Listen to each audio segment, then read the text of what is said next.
want to have our lesson this morning revolve around two sayings or statements. The first one is, beggars telling other beggars where to get the bread. Our motto, my motto, always for outreach has always been, I'm just a beggar telling other beggars where to get the bread. That's how I see myself. I hope you see yourself the same way as well, that we are poor in spirit. Blessed are the poor in spirit. They shall receive the kingdom of heaven. The poor in spirit means I am nothing without God. I need God in my life.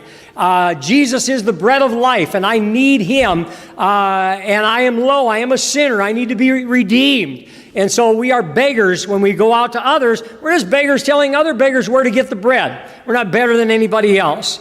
You just think in 2 Kings 7, God uses 4 low-life begging lepers to deliver good news. Who'd have thunk that would happen, you know? Lepers are considered to be unclean, therefore they cannot enter into the gates, into the city. They have to sit outside the gates, and they have no ability, no resources of their own. They have to depend on begging in order to have anything to eat. So here they sit at the gate begging, but there's nobody going in, nobody going out. Everybody's stuck in the city because the city's under siege. And there could be not anyone less qualified to bring good news to the king. But that's the way God does things. God has always, throughout the Old Testament and the New Testament, God uses seemingly insignificant people to accomplish great things. And you look at when He chose the 12 apostles. He didn't go and get all the big religious leaders, the Pharisees and the Sadducees and so on, and call them to be His apostles. Instead, He gets, fishermen, Peter and Andrew, James and John. He gets a low-life tax collector that everybody hated, Matthew, to serve as one of the apostles. He even gets a violent man named Saul of Tarsus, who later is also, his name comes out more as the Apostle Paul, that he has both names, but he begins to be called Paul in chapter 13, verse 9 of Acts.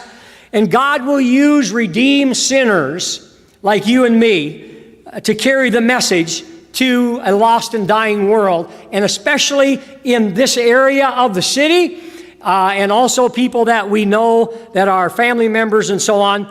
And after all, who's more qualified to bring good news to people than those who have experienced the good news in their own lives? It's like somebody who's gone through some terrible issues in their life, and now things are improving. They're really qualified to be able to address others. Paul writes this in 1 Timothy chapter 1, verse 15. It's a trustworthy statement deserving full acceptance, that Christ Jesus came into the world to save sinners, among whom I am foremost. Paul never forgot that. Paul's perhaps the greatest evangelist ever. He's out there to the Gentiles preaching the good news of the kingdom. But Paul would always say, I don't even deserve to be called an apostle. I persecuted the church of God. But it's by the grace of God that I am what I am, he says in chapter 15, 1 Corinthians. And we should live like that. We should think like that.